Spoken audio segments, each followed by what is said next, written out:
pretty much printing the mask. I'm running out of filament, so I'm waiting on a delivery. Hopefully I can. Don't mind the horrible music, because unfortunately I have to use stuff that's not copyrighted.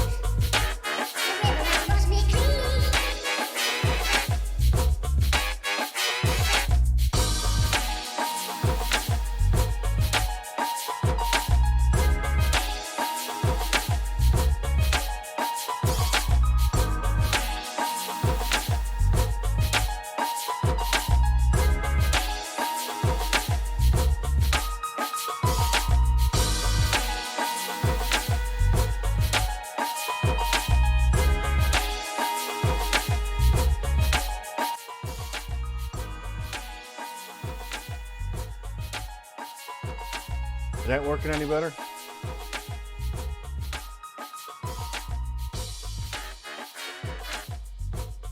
Smooth jazz.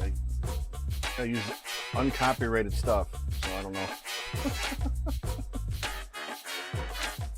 Yeah, I'm printing the masks. Just kind of running out of filament, so I'm waiting on the delivery. The river and wash me clean. Take me down. Take me down to the river and wash me clean.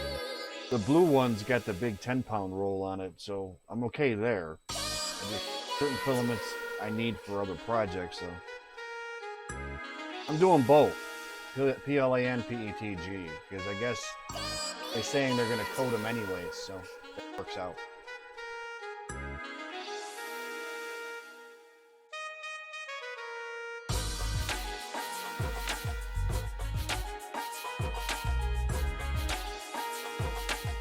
Oh, hi!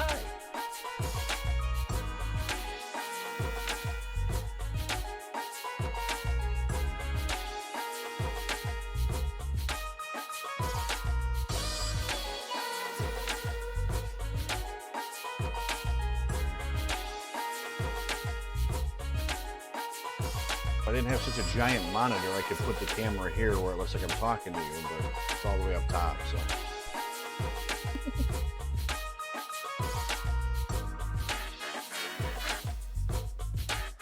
You know, I'm gonna go with some protection better than no protection, so that's the way I look at it.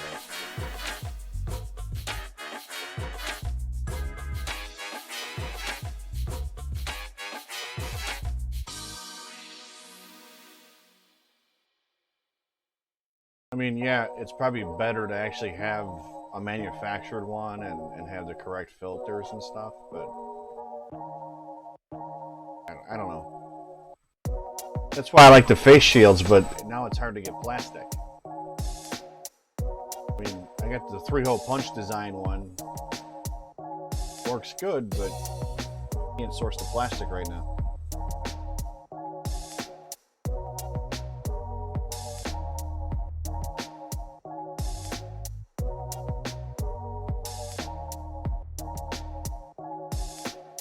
Hopefully tonight we're going to go over bed leveling. Yesterday got kind of messed up with Earl, so.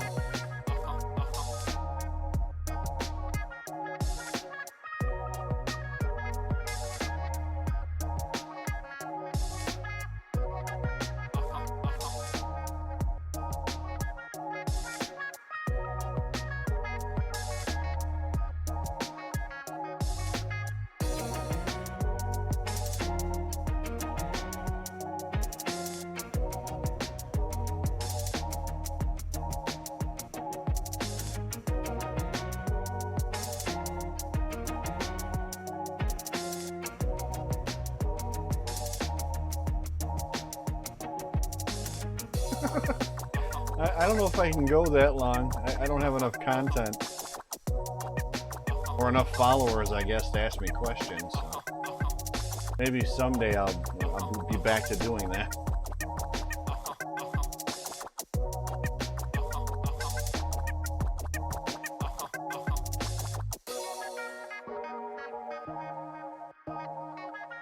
I'm not sure. He has a weird schedule, so I'm trying to make it work with his stuff because he's doing all the heavy lifting on it. So he just invited me on, and I was like, well, yeah, cool, because I seem to do live content better than my videos. I also get in my own camera way. I'm just more responsive to live. I'm not sure why, but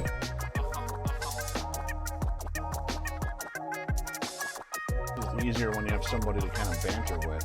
That's why I like working with Earl.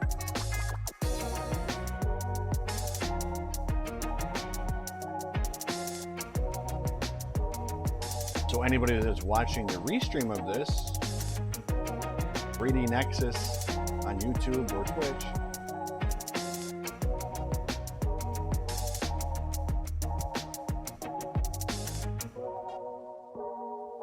it's weird. It just kicked up on my mic. I don't know what happened. It weird audio shifts.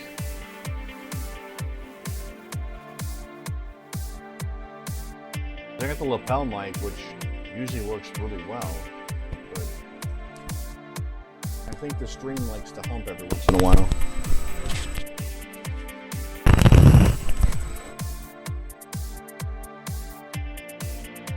I got a Power DY's lapel mic. I had the old style, old-fashioned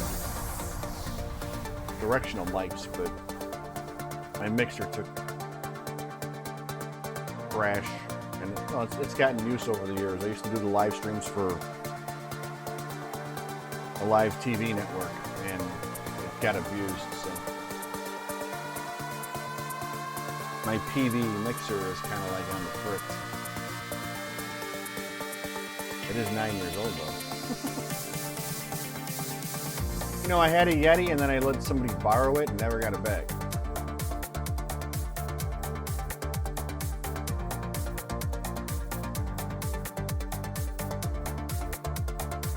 Yeah.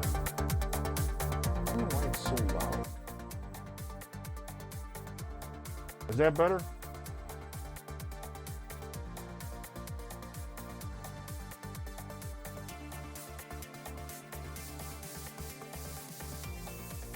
Sorry, it's hard to tell and I can't monitor like I used to. Once I zeroed out the mixer to make this work, it's like I can't put the headphones on and hear how good it sounds. So I rely on whoever else is watching to help me out. But it's getting there. There's the mic. Then I have this obnoxious bright light coming through my window in front of me. Still loud, but better. I don't know how much more I can zero it out though, because it's like, you know what I could do, I think? Hold on. Probably knock down,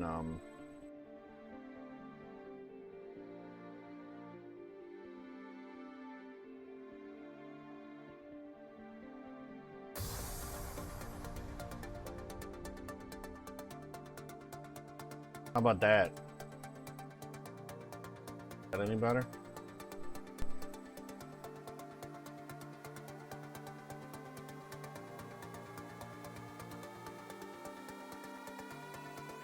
I don't want to lose it totally because it's kind of like dead air when you don't have music in the background.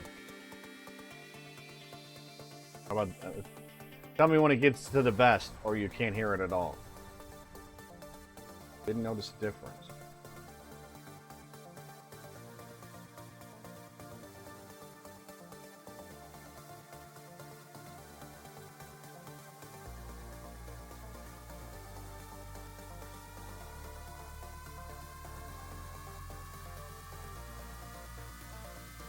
Yeah, sorry. I'm trying. It just sometimes it doesn't want to work. So that should be no music, from my understanding, the way this should be working.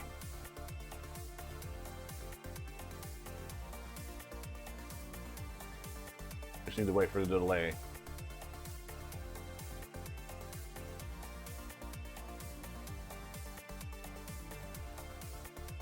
I think maybe my microphone's picking up my speakers too, which it shouldn't, even though it's supposed to be a directional, but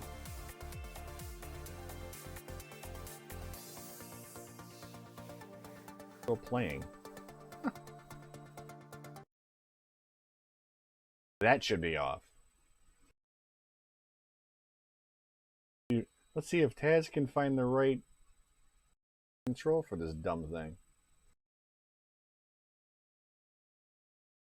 I know I can't hear it now at all, so. Sorry, guys. I've always had sound issues. I don't know why. Okay, then that's the one I want to play with.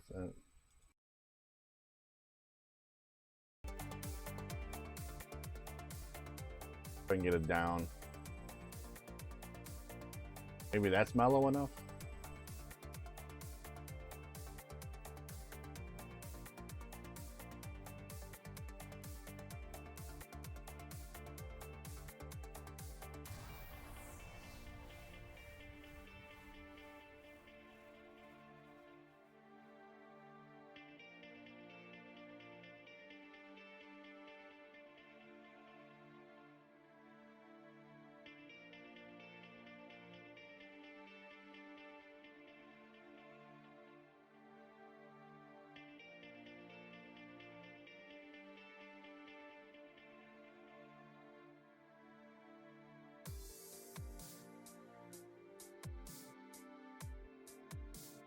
Okay. Yeah, I just want mellow background music because dead air is kind of silly. I'm running like a SoundCloud royalty free thing, so I can barely hear it.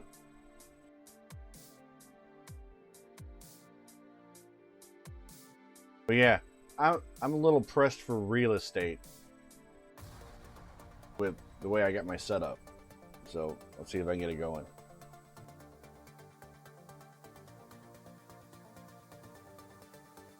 This is, I mean, I got a big screen TV going on for monitors. So yeah, I'm a little hard pressed on space.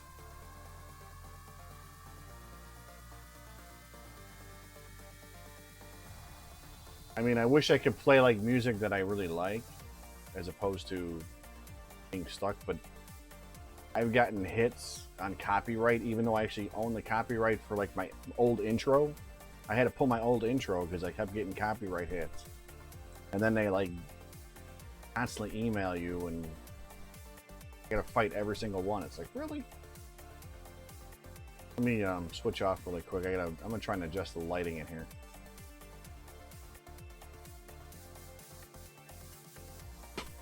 Because that is obnoxiously bright.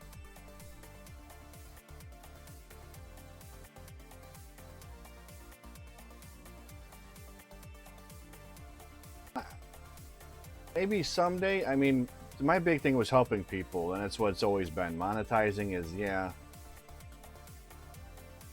But you need a certain amount of people, so it's like, they gotta be better. Aside from my other window drawing in light, it's not too bad. Not as washed out.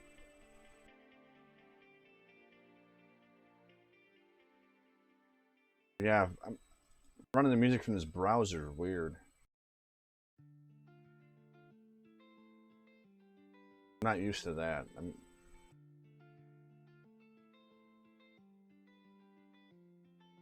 If I'd actually find the audio controls on the actual browser, I'd probably be better off than messing with my sound settings. Let's see if that works better. I'm gonna put it down. Back up. That way it doesn't screw up my system sounds.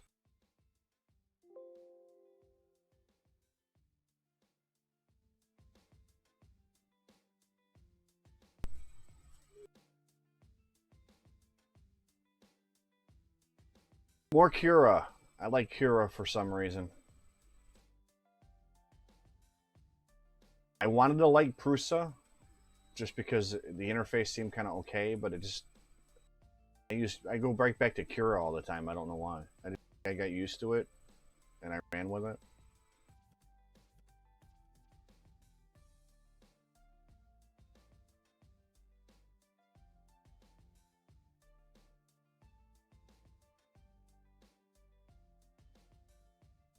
My only problem with S3D is them wanting,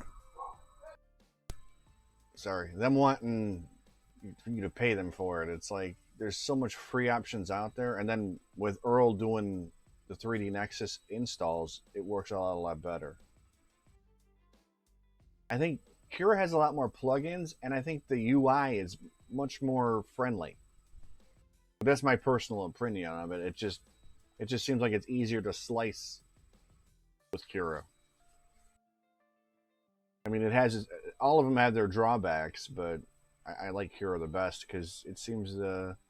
Plus, you can stream it with extra settings, so you can actually go into Thingiverse and download right from there. I mean, there's a couple, and then I like the way it works with Octoprint because none of these are using the USB or SD cards, and they're all connected to a Pi and Octoprint. So I have a Pi for each one of my printers.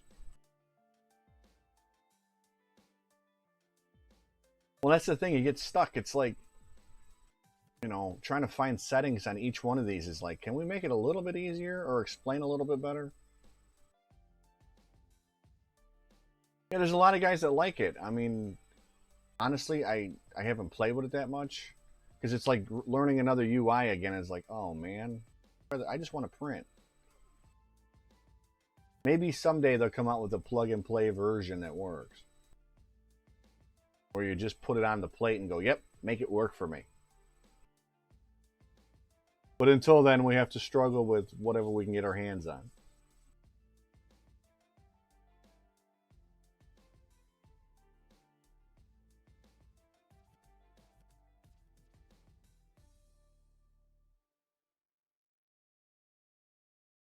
Is that music even playing now, or is it like not playing?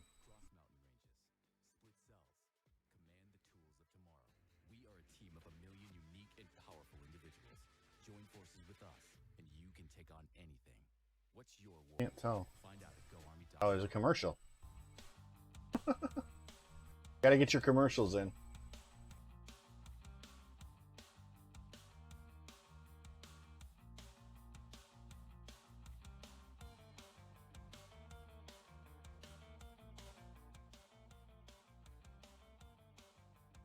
Loud on my end, so yeah, like I said, I just want something in the background so you're not getting like droning noise.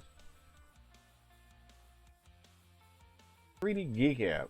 No, I haven't seen that one. I have to look it up.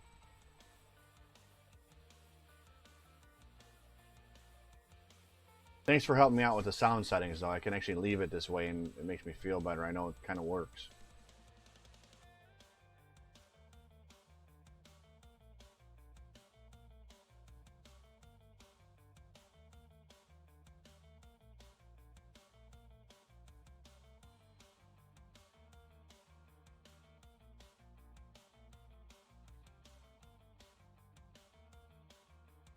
Oh.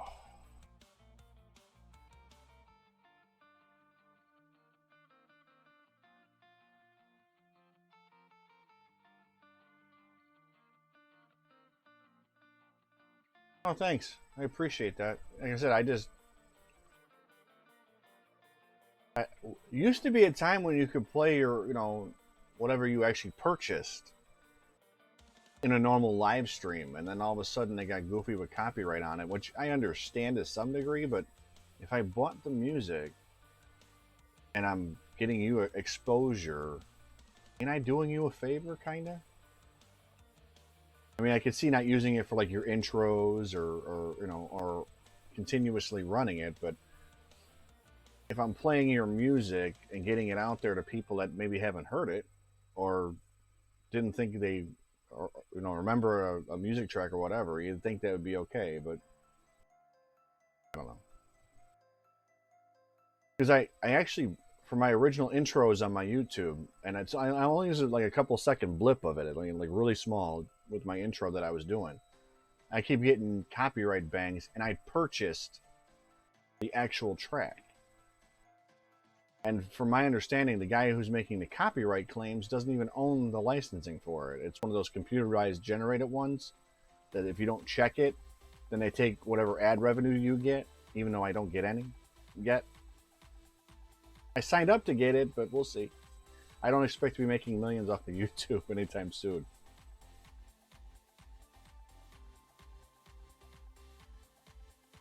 Like I said, I understood when they were stealing it and keeping it for personal use, but the streaming stuff just makes me wonder. It's like, well, you think they would get their... It's almost like playing the music on the radio. Well, what's the difference? I mean, because it's recorded, it's a problem? I mean, you can record off the radio. And they use advertisers. I know they pay for the use of it, but do they really pay that much?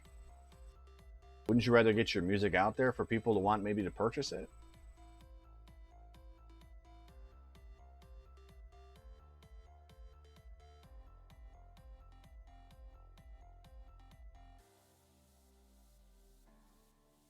And mainly it's just when I want to like do a time lapse, excuse me, or like this, like doing a live stream. I want just some background noise so you're not like totally sitting there being bored, like, okay, he's not saying anything. Or I switch off cam for a few minutes. Yeah, I remember that. Steal his album.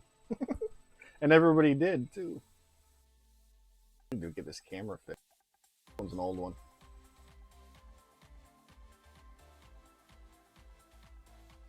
So as you can tell, my office is a devastation of mess. So don't mind that. They tell me that if it's clean, it's a sign of a sick mind. So I'm gonna go with it. I don't have a sick mind.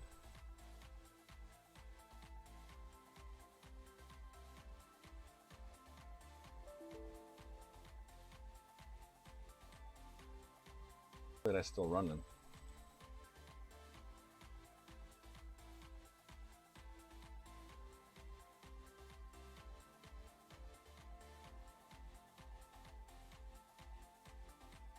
See if my right all up is at least my YouTube chat looks good.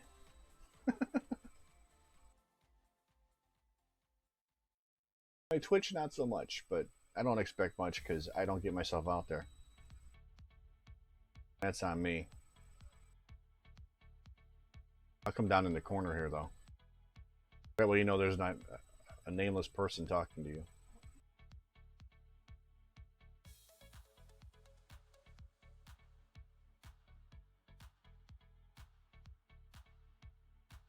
The audio dialed in now, so that's good. I appreciate your guys' help with that.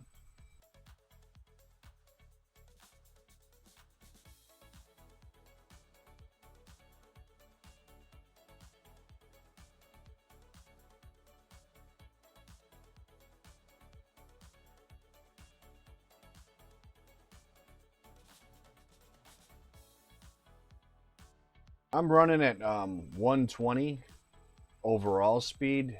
Let me look at the setting really quick. Kind of just jazzed it up a bit. But I'm also, keep in mind, I'm not using stock boards.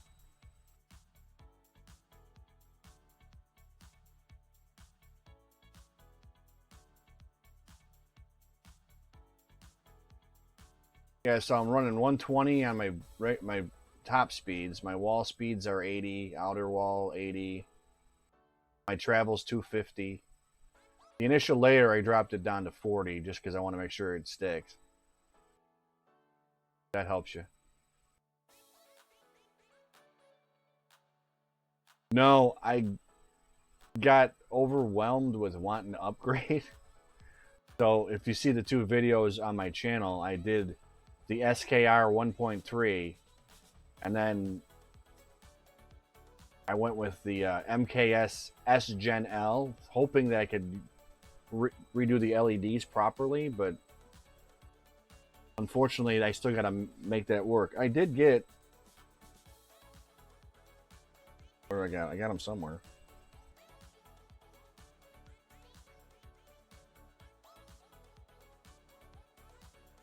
I did get these guys.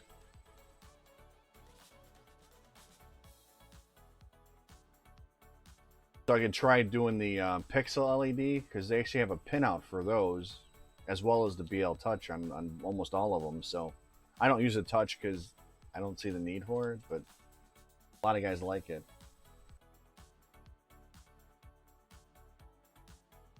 I mean, honestly, I think a BL Touch is almost like a handicap because you get so used to wanting that to do the magic for you that you lose touch with reality and doing some bed leveling.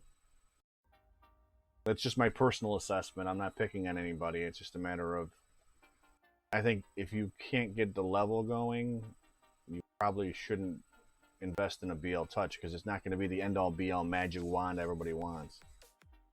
And I've had more problems with it because I had it on that one directly behind me.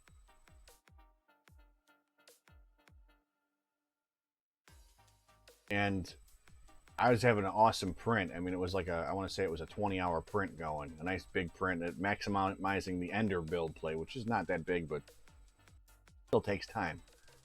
And for some reason, that BL Touch deployed in the middle of a print and just wrecked everything. So ever since then, I've been a big advocate of not having it. The big reason why I modded the artilleries was mainly because the TFT touchscreen blocks out M600 commands and other stuff while you're playing. And I like to do 2-color projects, so I like to, get creative and, do a nice 2-color project. Well, with the way the screens are on these, the old screens, the touchscreen doesn't like to work. It'll skip over the commands. So can't do stuff like this easily. So that's what started my adventure into upgrading. Because other than that, I love the printer the way it was. But then I figured, well, I might as well do 32-bit while I'm playing around inside anyways, right? So that's kind of the way it wound up being full upgrades on both of my artilleries. Or I'd have kept it stock otherwise. Aside from doing the all-metal hot end, because I like to use wood. I like to use the glow-in-the-dark a lot for different projects. So that, PTFE tube isn't going to hold up with the higher temps. I'm not big on ABS yet. It works on mine, but you really need an enclosure, I think, because I get too much warping. Now, the silicone replacements, I'm not a fan of. And I'm going to explain why. Now, the springs give you a little bit of forgiveness, I want to say. I mean, you can have a perfectly level bed, but the problem is you're shifting back and forth on these. Where I think the silicone springs would work good would be on a Core XY type printer. Because the bed's going down instead of going in directions. When you start moving and slopping around, you want to have a little bit of leeway and a little bit of cushion and adjustment, because your axis is going to change. So I think the silicone's a bad idea on those. Other people think it's okay, but it's like some people putting linear rails on these. Sometimes when it's too stiff, you almost get that reproduction of ringing or destabilization kind of into your print, because it's so rigid. There's no slop for it to give, just a little bit, because sometimes a little bit of give goes a long way.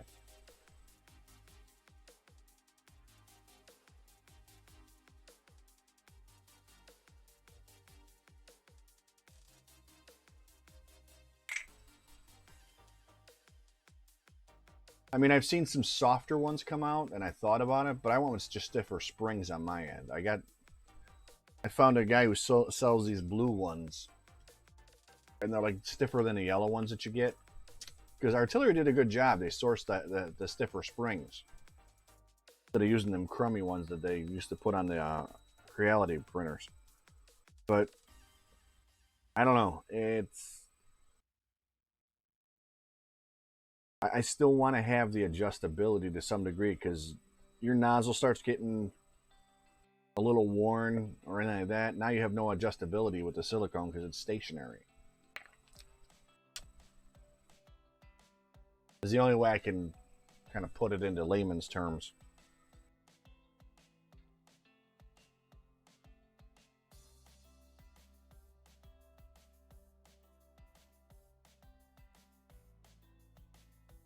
Like I said, the only value I could see would be maybe a Core XY because the bed is not slopping back and forth; it's going up and down. So that being perfectly stable would make sense to me.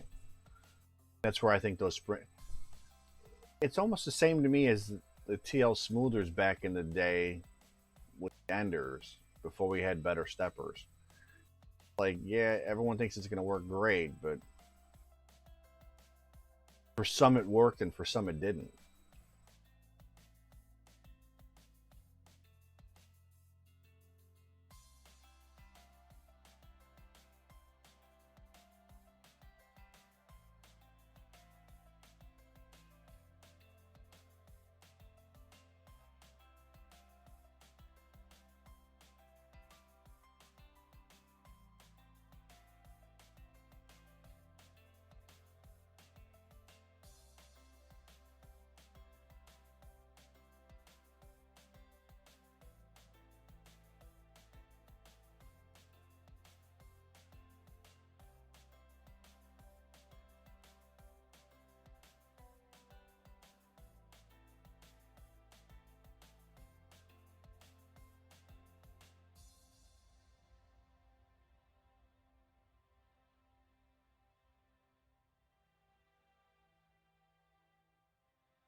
You know, I'm not sure I'd want the palette. I'm not sure how that one would work.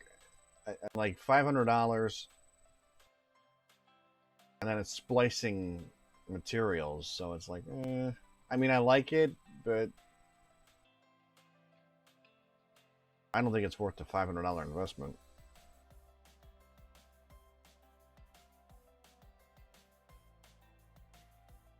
I mean, yeah, like you're saying, I'd love to try one, but when I could buy another printer for that kind of money, it's like, really? I almost want like a tool changing one. I think that's more the way I'd want to go.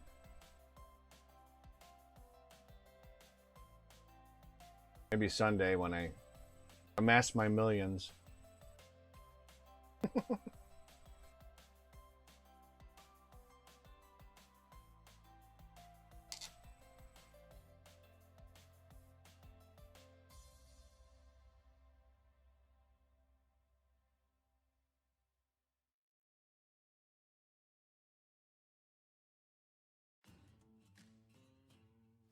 The way we're all going about doing things these days has changed. But one thing that hasn't is Lowe's commitment to our customers. We're here with all the things you need to keep your home running smoothly during this important time. Our stores are open and ready to help. Or you can also order online at Lowe's.com or download our app and we'll deliver right to your doorstep.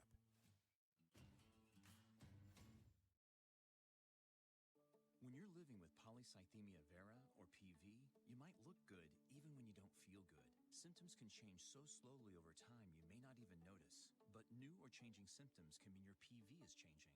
Take notice and take action. You track and discuss blood counts with your doctor, but it's just as vital to discuss changing symptoms as well. It's time to change the way we see PV. Learn more today at takeactionpv.com. Visit takeactionpv.com. Sponsored by Insight Corporation.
Yeah, I don't know. That now you're almost getting into when you're talking about like too many things going on for a printer. Like when you start talking about CNC, laser, and multicolor, you're almost asking too much out of one machine.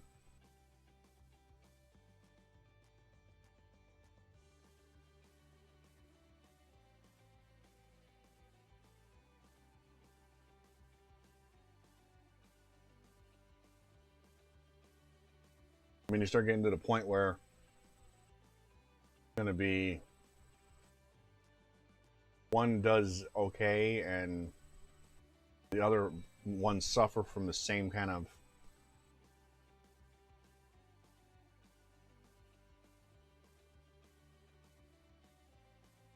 faults from not being dialed in for the other. I don't know.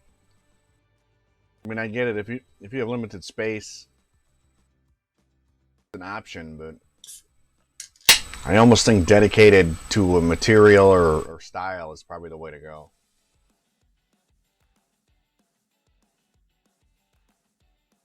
Because I know I would love a laser cutter too, but obviously I don't have a lot of room, so.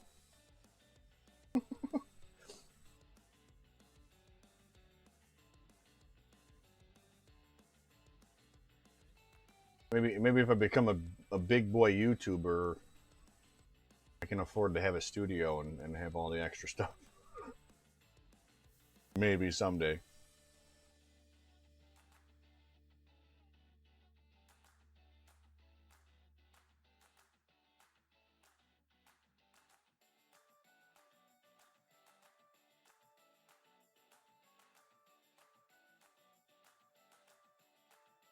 But I'm gonna cut my mic for a few minutes because I'm just getting my lunch.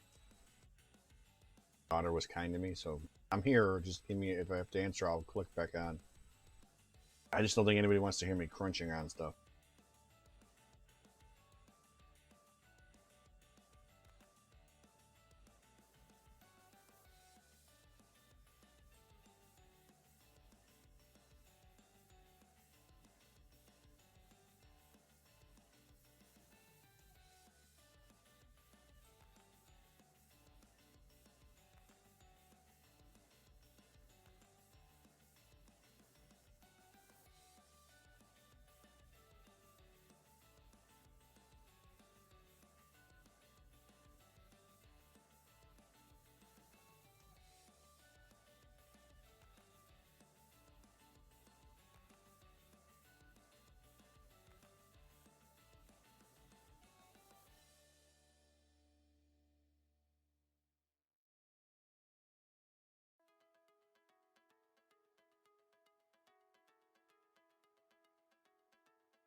Yeah, I'd agree. Advertising is everything, but I'm my own biggest critic half the time, and I'm I'm not really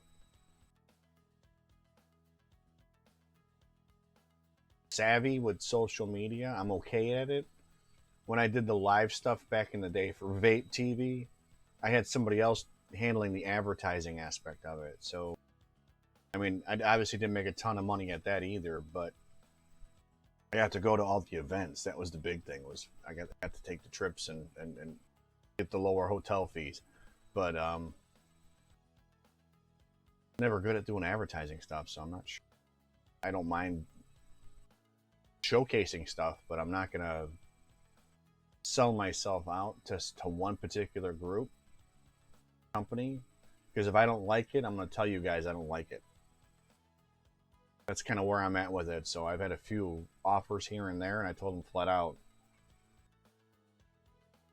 that if I couldn't offer up my own opinion, I didn't bother, and they never got back to me. So because I'm not gonna be like, oh yeah, this is the greatest thing ever, and show people, and then somebody has tons of problems with it that I've already seen that I didn't tell you because I'm advertising it. So.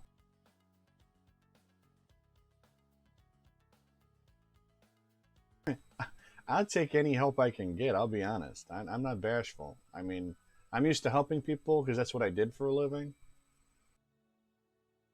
All my old badges. But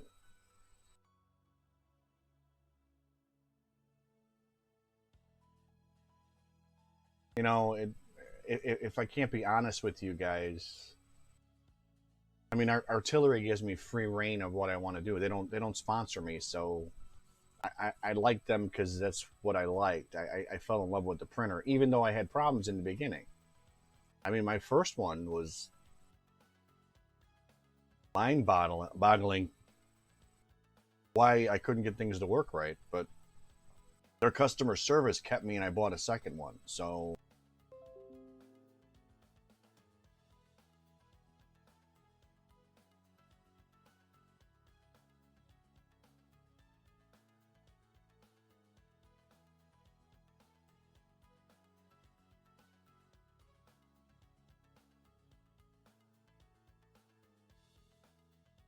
yeah, I mean, there isn't that many out on there, and the problem is now that I zeroed myself out by upgrading, I can help you with some of the stuff, but some of the like the firmware and things, not as much because I don't use the same firmware now because I got a different screen altogether. So some of those guys that have problems with it, I feel bad because it's like, well, I really don't have a background on it now because I got the upgrading bug. I mean, my enders aren't really enders anymore either. My enders are more or less, aside from not having a ribbon cable. Hold on one second.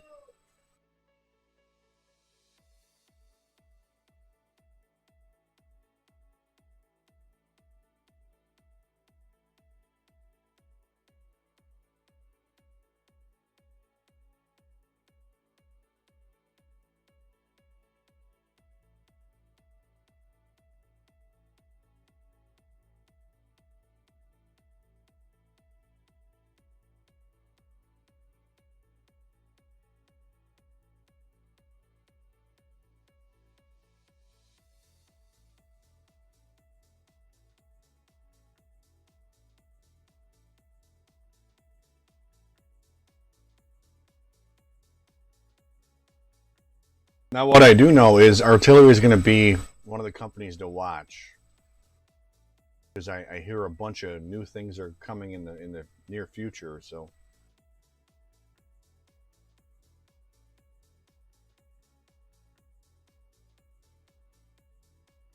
nothing I can lament upon, but some of the stuff sounds really cool. But we shall see because you know a lot of places tell you stuff like that and then nothing never comes out. So who knows? But they've always been good with their customer service. And I've had some experiences between Creality and Tron XY, or however you say it. I've had some really bad experiences with that customer service end of their printers.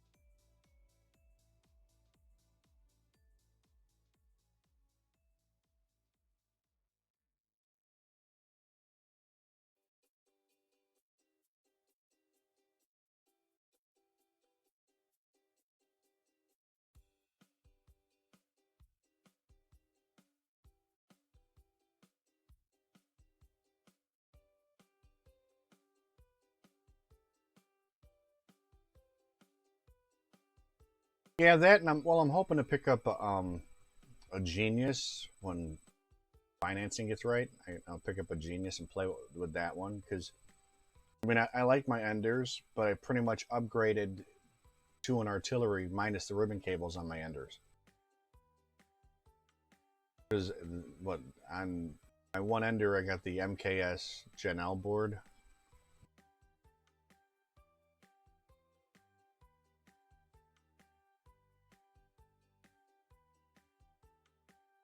And then the other one I got the I got the SKR-E3 on the other one. But yeah, I don't know. I caught the bug on this. Being able to upgrade so easily kind of caught my attention. So, and I like to mod things. I'll be honest. I don't ever like really keep things stock.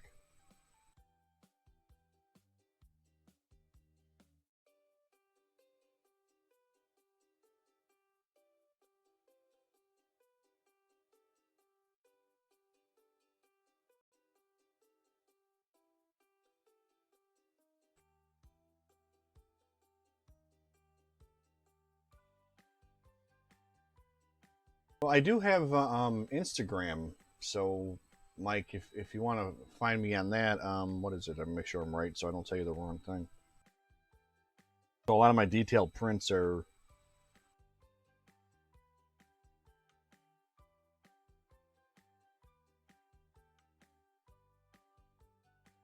I have the right account, so I don't tell you BS.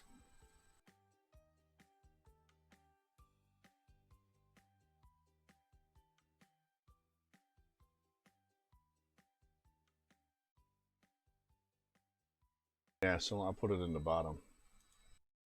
Got it. James is a beekeeper and makes honey that's the bees need. To sell it to his swarms of fans, he created A lot of my prints are there. I don't know. The time lapses seem to kind of not really pick up a lot of hits on videos. You know, maybe at first when you start out, everyone's into those, but then all of a sudden you kind of get bored watching them, which I get. Start your free trial today and use offer code SoundCloud to save 10% on your first purchase. But I've done quite a few fun prints.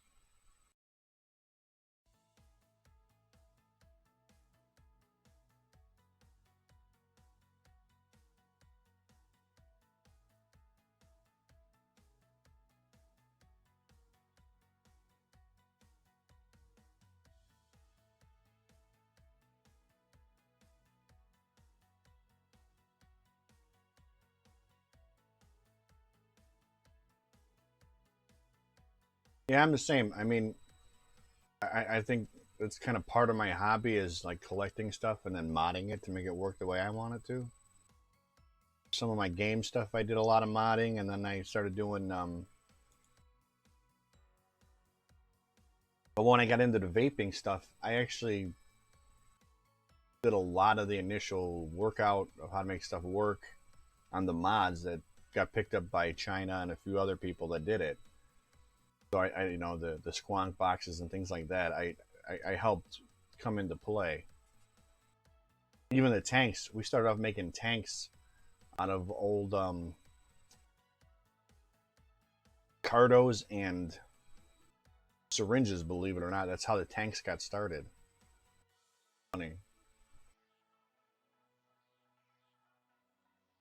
Then all of a sudden it became a thing.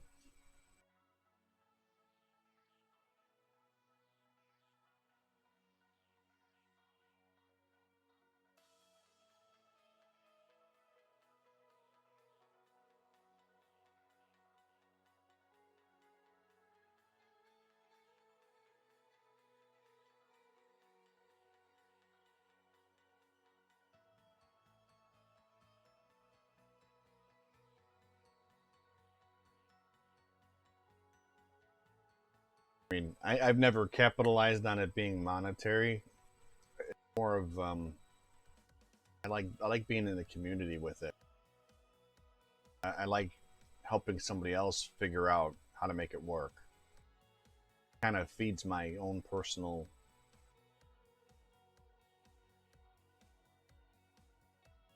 I don't know how to explain it. Like, it just makes me feel good to help somebody else make something work. So to me, it's kind of selfish, selfish reasoning in my mind that, yeah, not looking to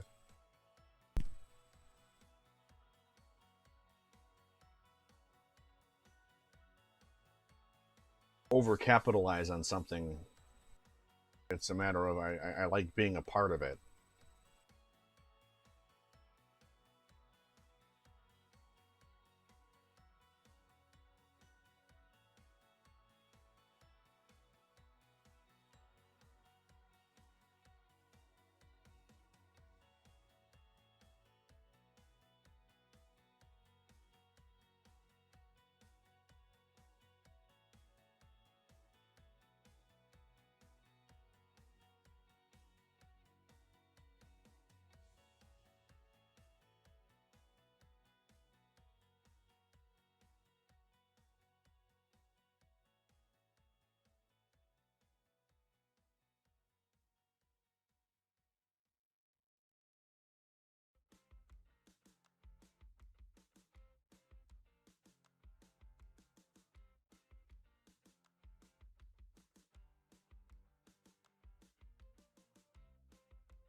Yeah, most of the people I've ran into in the community are great. I mean, really supportive, really helpful to each other.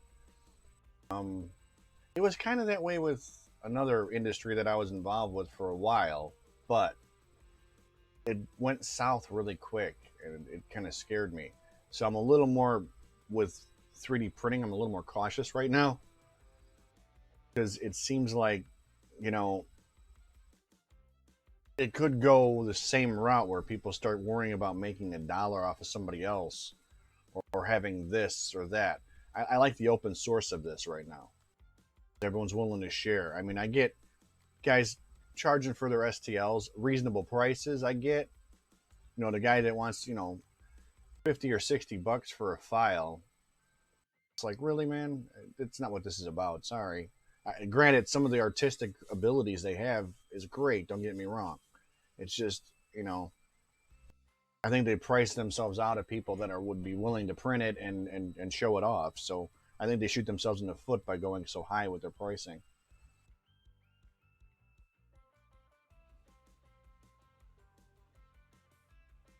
I mean, I'm not going to devalue their work in any way, shape, or form. I'm just saying it's, you know, I'll buy a $3 STL, but you know, I'm not, and when you're capitalizing on somebody else's artwork, making a file makes me a little suspect. So you're using somebody else's copyrighted imagery to make your design, and then you still want to charge top dollar like you're working for that entity, like you're working for Marvel or Star Wars, or you're not working for them, so why would I want to pay? You're kind of stealing somebody else's content and making money on it, which is kind of like, a little iffy. Actually, it's a lot iffy, but I'm not going to get into the legalities of it.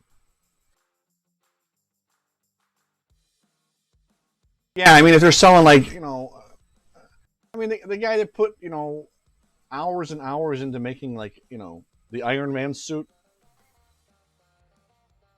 and making it work right, I could see having to pay for those files, and he wants to keep it limited.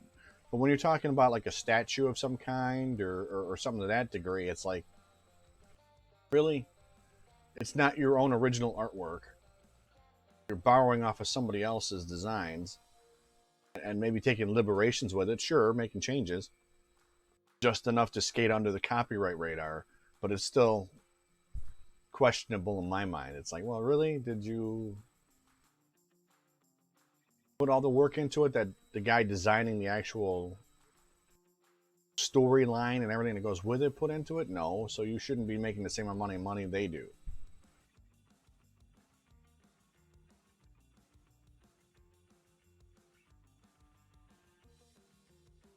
I mean, most of the designs that I mean, mine aren't awesome, but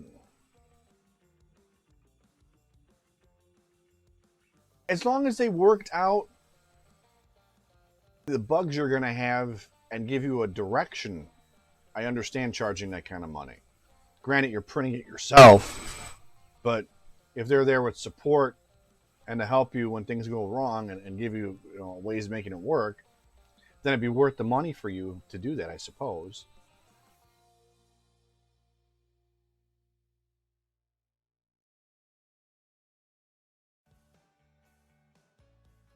Sorry, allergies. I don't have anything else.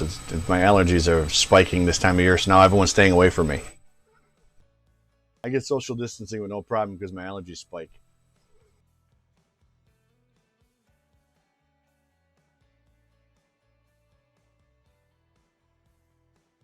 I'm always congested this time of year, so.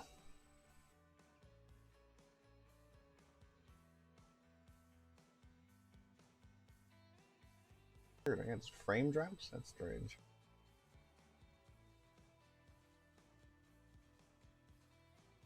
Yeah, like I said, if you're doing original artwork and charging realistic prices for it, I got no problem with it. It's when you're like asking people to like. I seen one the other day. It was a simple statue, and it was like $35. I'm like, I could probably go buy a statue for that much money and paint it myself. buying your file and printing it, doing all the work pretty much, and then painting it anyways. But you want $35, so it's like, no. Really? I think it's the frame rates. I think because I lost a couple of frames.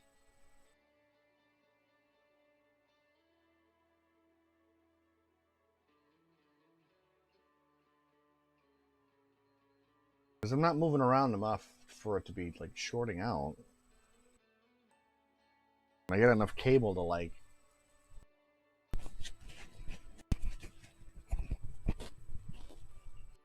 Well, streams are always funny with microphones. Do it for 1 second, so we're not like making.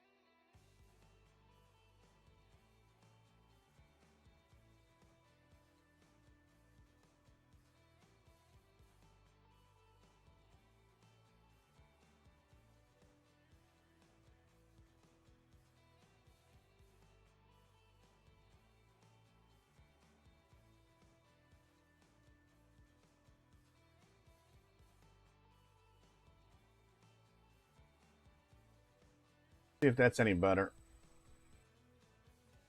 I think it gets turned.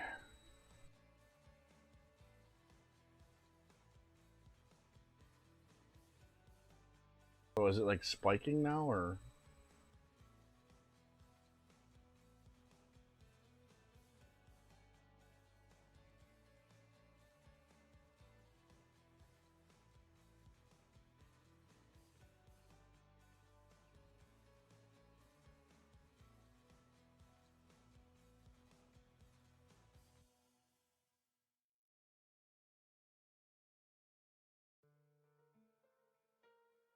This one's got the weird one, so I don't know. I get it's like a double plug-in. Yeah, it's got that plug, and then it's got an adapter to work right with the computer. So I don't know.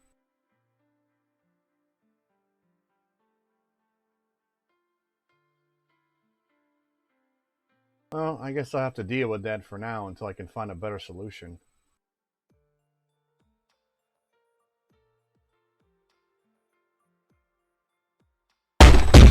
Wow, that wasn't good.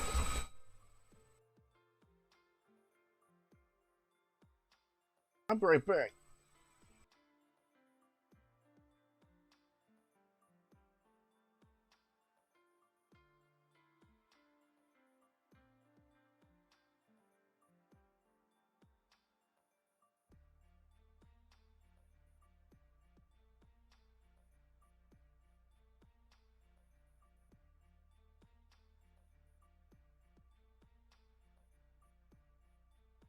I don't know what happened.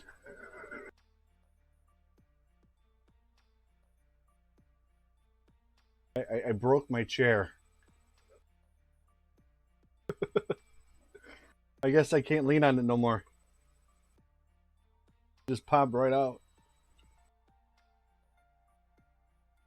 Now I got no arm.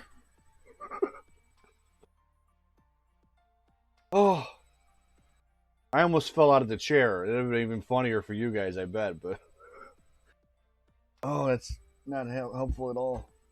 I'll have to try and fix that later. But now it's awkward because I don't have an arm to rest on. I do have a backup chair, though, so. Hey, it's live. You never know what's going to happen in this room.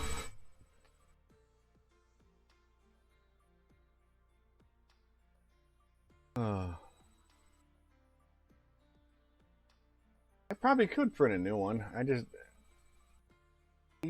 It gets weird because like guys want to print a bunch of things, and it's like by the time you get done printing it, I got a good mic. I mean, these guys are actually really good. I mean, they're not really expensive, but I mean, they're not bad. I think it's the audio, the way it goes through on YouTube and Twitch. I think it spikes when it's doing the stream, and I don't think there's a way around it. Spike number 5. You're gonna be my sound guy, Mike.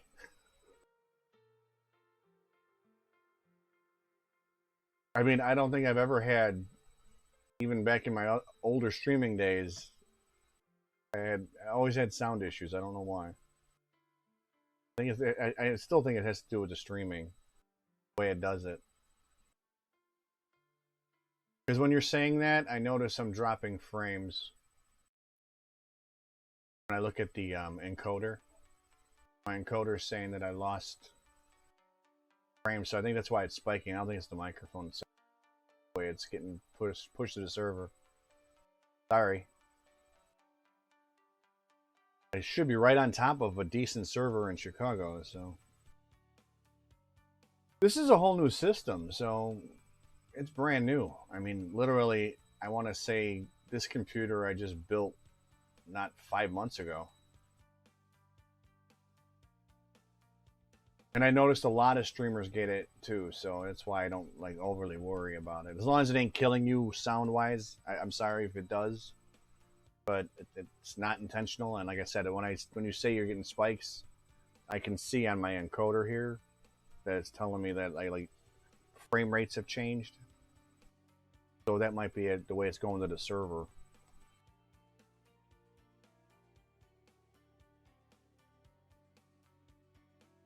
I just got to work on getting some more content for you guys. That's where I'm at. I'm stuck with certain things I can and can't do, so. That's kind of why I've been shying away from doing videos, because it's like, well, how many times can you watch somebody print something? It doesn't get interesting after a while. That's where I need advertisers. I need advertisers for content. Send me stuff to play with so I can show it off.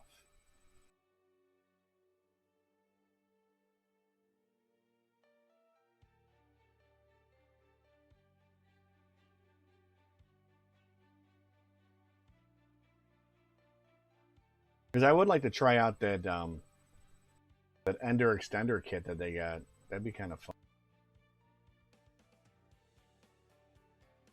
I guess I could do a maintenance video. I have no problem with that. These, unlike the Enders, the artilleries don't require a lot of maintenance.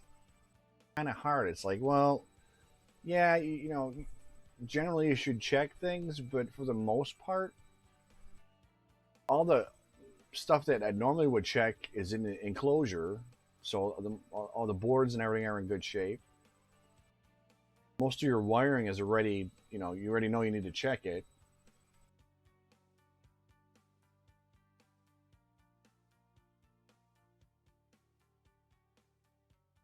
Well, thanks, James. I'll try and figure it out. I am the sound problem guy. Trust me. That's been my whole streaming career. I could never get the sound. Even with the mixer, I couldn't get the sound right sometimes. It was just days where it was just like, why can't I get it to work right? Because I have a separate USB mixer too, but like I said, that's been on the fritz, so I'm not using that. Because I'm afraid to, it's going to make it worse.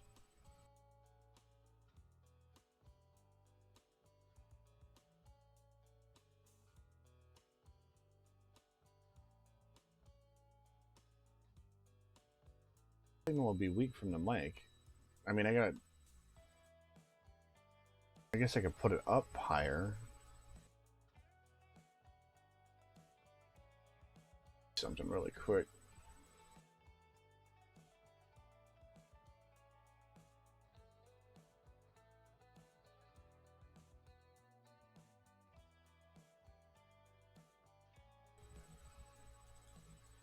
See if that's any better.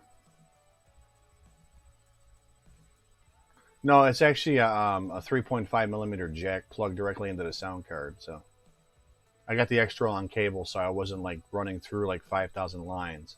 But sometimes the silence detection on these screws things up. Is that any better? Less popping, maybe?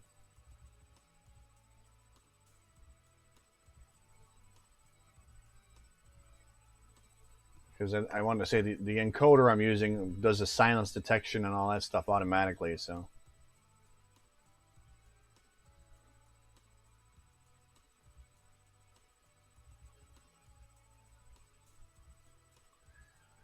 Yeah, see, I don't use too much grease and oil on stuff. mainly because I think that gunks things up.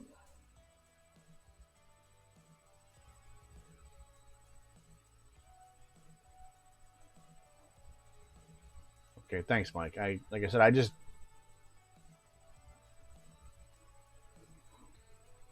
I am the sound problem guy, so bear with me. I appreciate hanging out with me though. The belts are secure. You put the zip ties. I actually printed up little caps for them. They're actually on Thingiverse for the what is it, the GT3 belts. You can print up the secure with the way and it makes the belts better in my opinion. You're not worrying about like little zip ties holding it. So then it relies on the friction. So the belt wraps around and then you pull the piece over it and it just locks it in place. Yeah, see the grease. I've watched people talk about the white lithium grease and things like that. I would not put that on anything, on my lead screws or anything. What I would do, let me mute that for a second.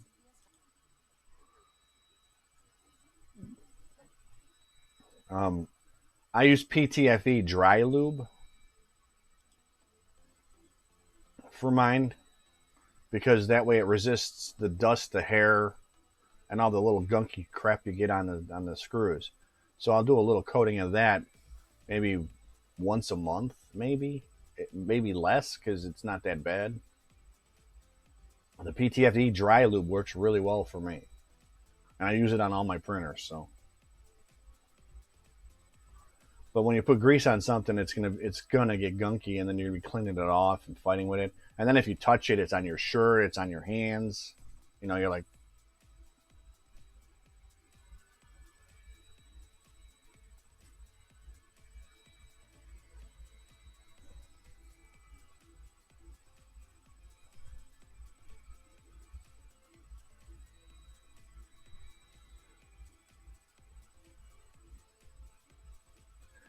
well, in all honesty, with these machines, I mean, a CNC, I could see where you need tension more, but with these, I don't think you really need that much tension. You want a nice smooth ride.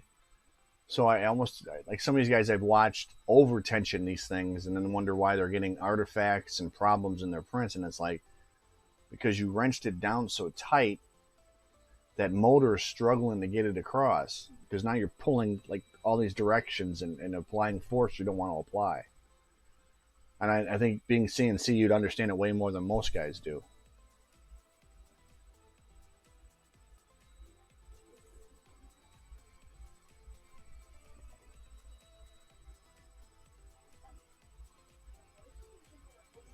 Yeah, because I've heard some of these guys talking about putting like regular grease or the white lithium grease on, and it's like I don't know. If you start gobbing it on, it's going to cause you more problems. I mean, everything gets dusty, and you know you need to wipe it down here and there. But I got one of those drafting dry brushes to clean off all the excess, whatever gets left over in the way of filament or what have you on the plate and all that stuff. So I use a dry brush to get all that off the printer itself. I also put inside the grooves, as you can see, if I can get my hand to point right, I actually got the slats inside the extrusions to avoid getting anything in there because that's going to catch one of your wheels or screw something up. That's important to have those.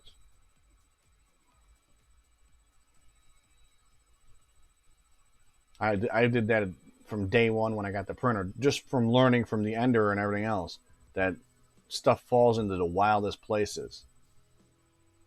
And at least they improved like on the case. I got a version 1 and version 2 on my artilleries, so they have that gap around the USB and SD card where a lot of stuff got in. I had to make my own printable option to fix it, but it's a lot better now on the newer ones.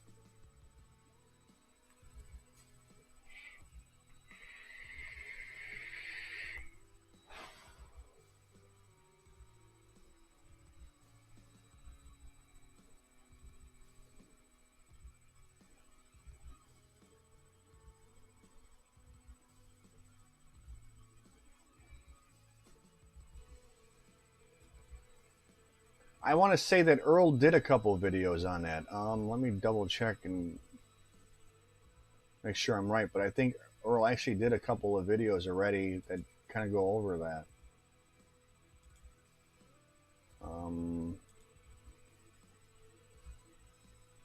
I need to find his link. His web page is a little hard to navigate.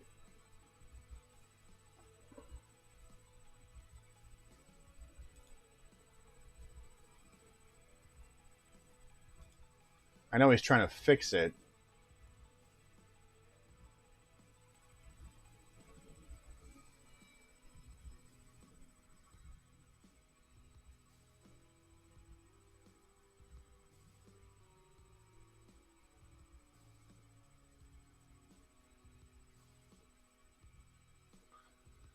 See, Earl chimed in. Hey, Earl, how's it going?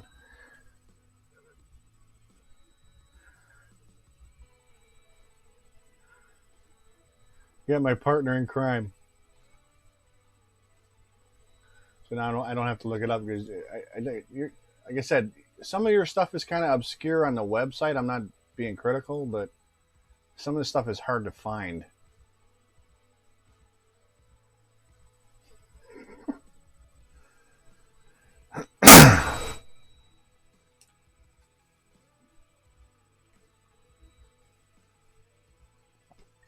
Hey, I'm getting sound issues too, Earl. I mean,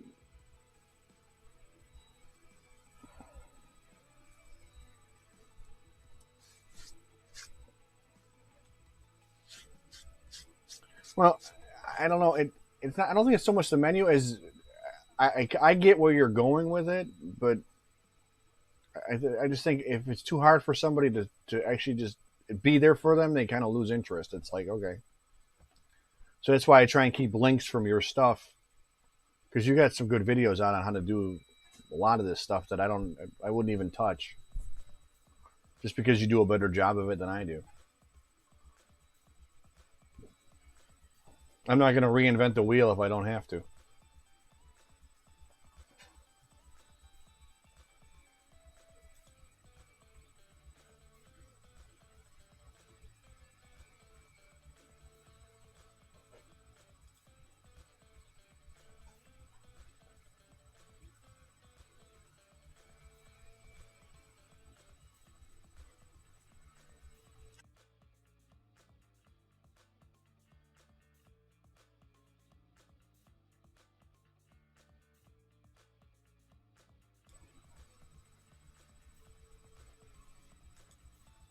Sorry, I wanted to save you from my coughing attack. Sorry.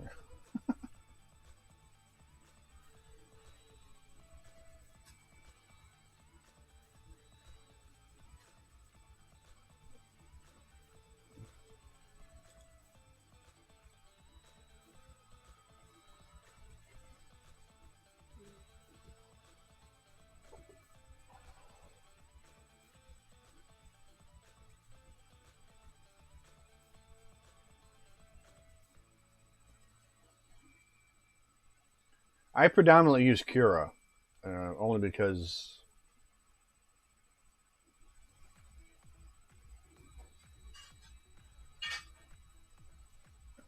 some guys will tell you yeah, and some guys will tell you no. I mean, honestly, if I can get a free solution, I'd rather go that route. I'll be honest, I'm cheap. I think having to pay a subscription fee to be able to actually slice my own files is kind of odd. It's like, well, I'm doing all the work still, and I'm coming up with the settings.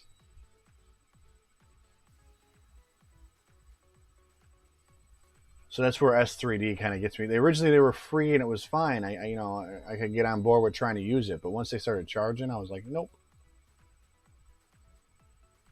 Sorry, watching somebody on my camera system. Hold on. Okay, they're walking by the car.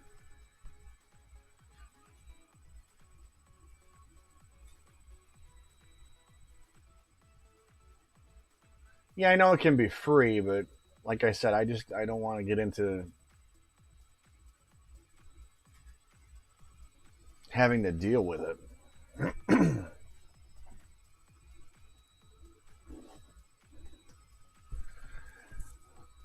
no way that I can jump on board and say is legal, so I'm not going to get into it.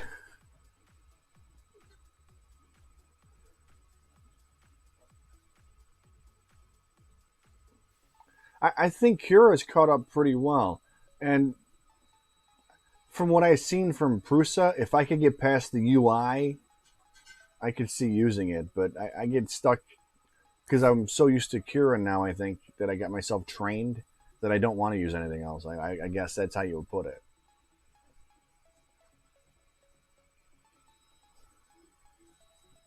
Yeah, it has no moral compass until someone decides to sue you for something. So leave it alone.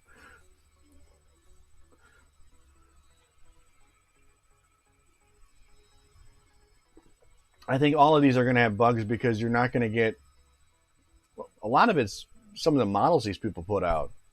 They got so many polygons and different things going on that the slicers get confused.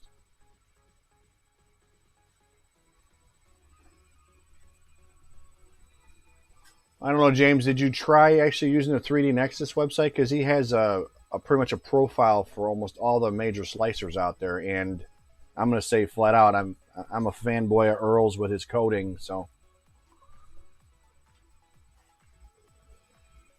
I'm not going to go Prusa level fanboy like them. Some of these guys do, but I do like most of the stuff he works out because he did have to legwork for you.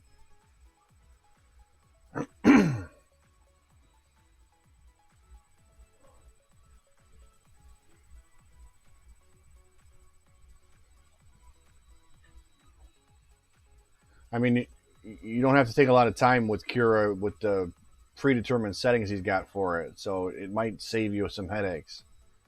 Um, he should have the links better than I do, but I'm usually the one putting them out there.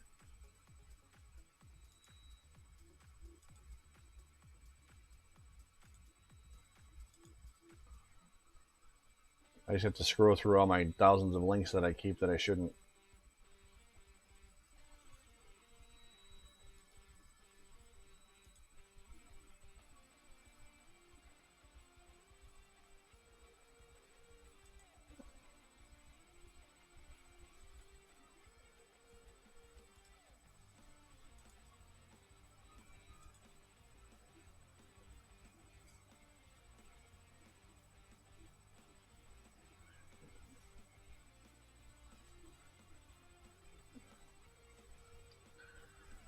It saved me a ton of headaches. I'm gonna say flat out because when I first started setting up the artillery, I was just like, "What am I doing wrong?" And then once I got his profiles dialed in, I was like,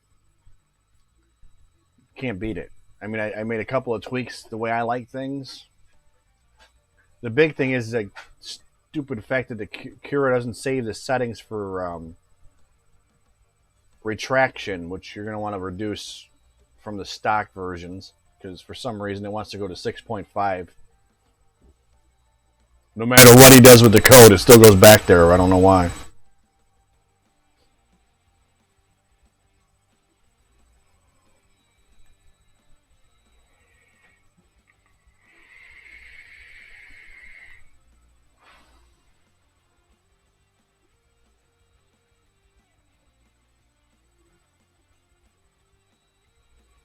What are we overloading about?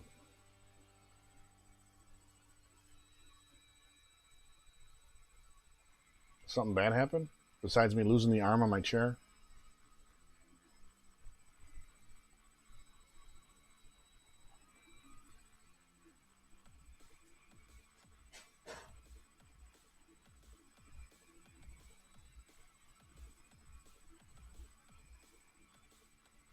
Oh, okay, yeah.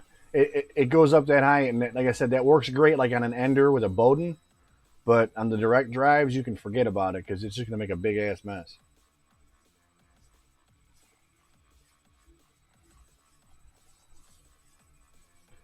So yeah, that's the one thing you got to make sure you zero out. So I don't know if I got. Let me set up a screen really quick. See if I can get that to work. I haven't set up my stuff like Earl has yet, so I don't have a lot of.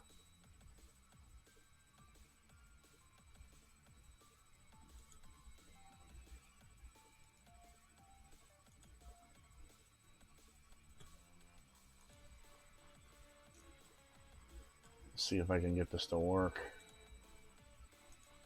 on the fly.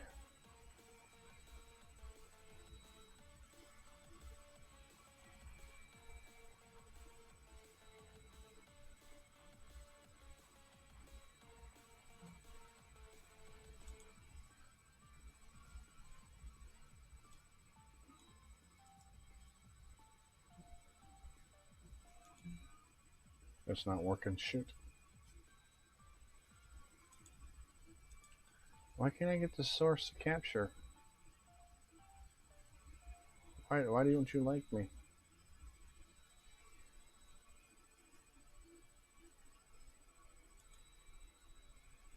Here we go.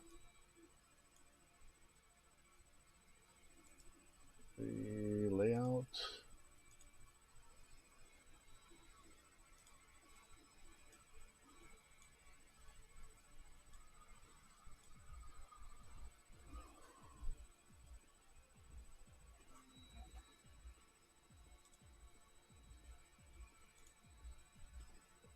Let's see. So the easiest way to find it is you go into search settings and then just type in retraction.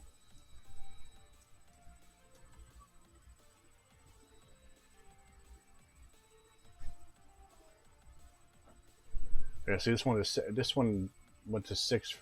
It's using a different one, but this is on my ender, so I'm using 6 on my ender. But this is where you want to change it, if that helps.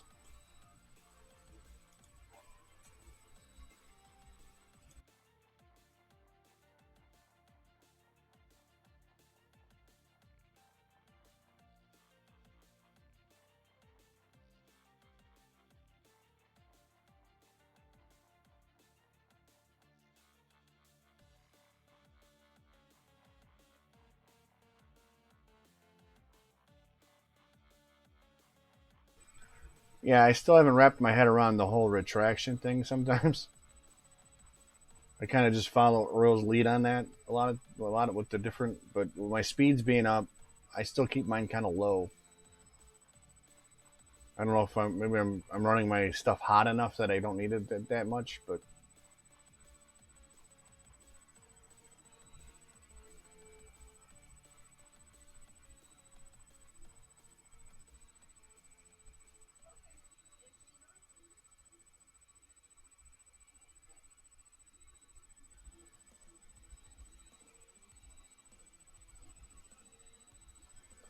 and just so we're clear, I had Sergeant Taz before the Taz Lulzbot came out.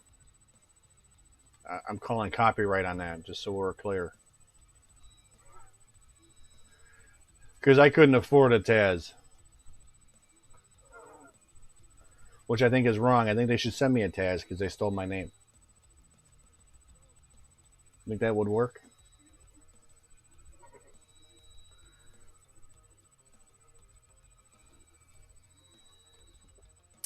I'll be right back.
All right, I'm back. Sorry about that.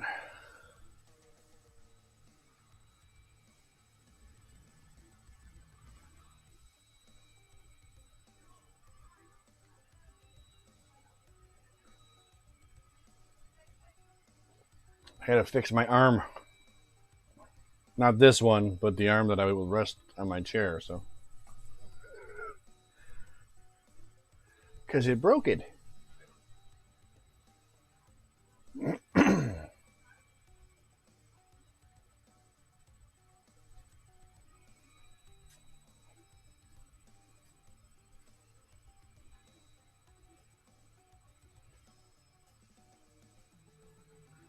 Yeah, I didn't get it at first. I didn't think there was that much pressure because I figured it was heating up, but I never realized how much pressure was actually on that system until I started really looking at it. And I guess I think being into the modding of it kind of is where it went, where I started understanding it more.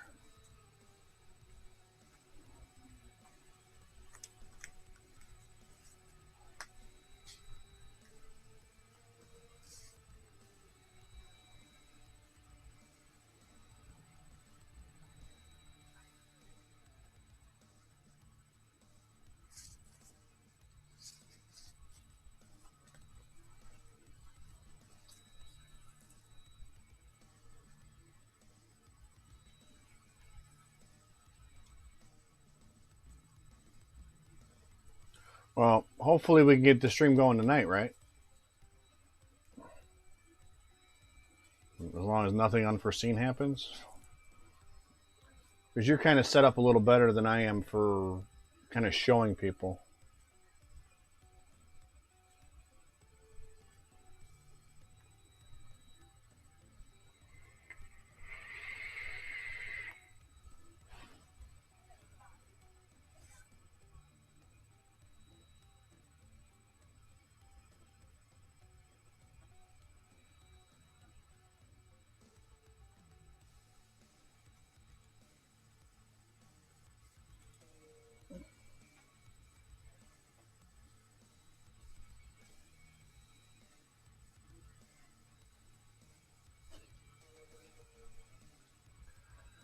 Yeah, I put it on Discord, and then I don't know if anybody picked it up or not.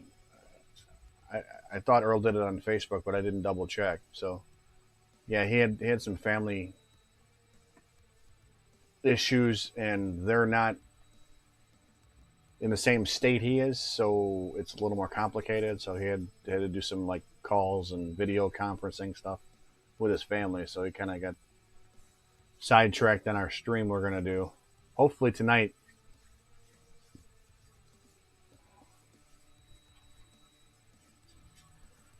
Try and get better at putting it on blast for you guys.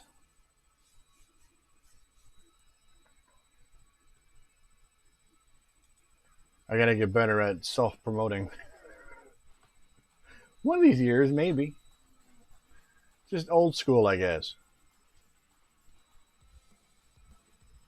I mean, I don't have any gray hairs yet, knock on wood, but I can hide most of them. Except for here. I can't hide my gray there. I don't know why. Two little spots.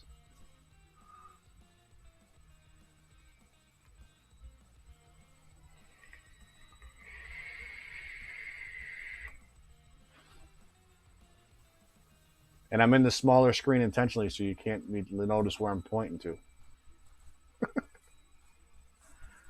Oh.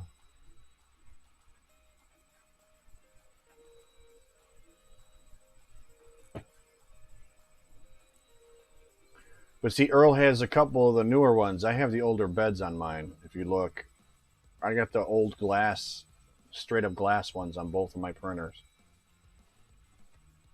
So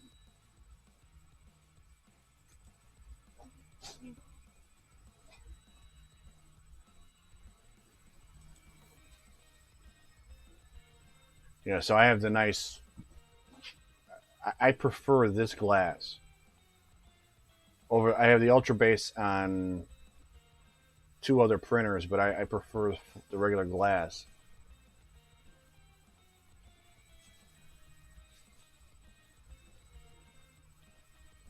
I've had some of my best luck with just basic glass with printing. The ultra bases, it's hit or miss. I don't totally hate it, but it just seems like if you want to like a nice smooth print, like say you want something nice and flat, you're gonna get those little textures from the ultra base in there. And it's like now I got little goosebumps all over my print where I'd want it to be flat. So it's kind of where I'm at with it.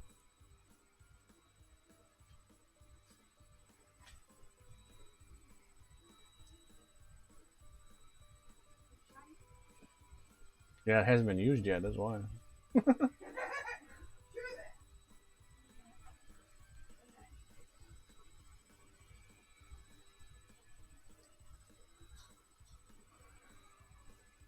But I think I'm gonna cut the stream off for now, guys. My wife just got home from work, so I gotta do some catching up.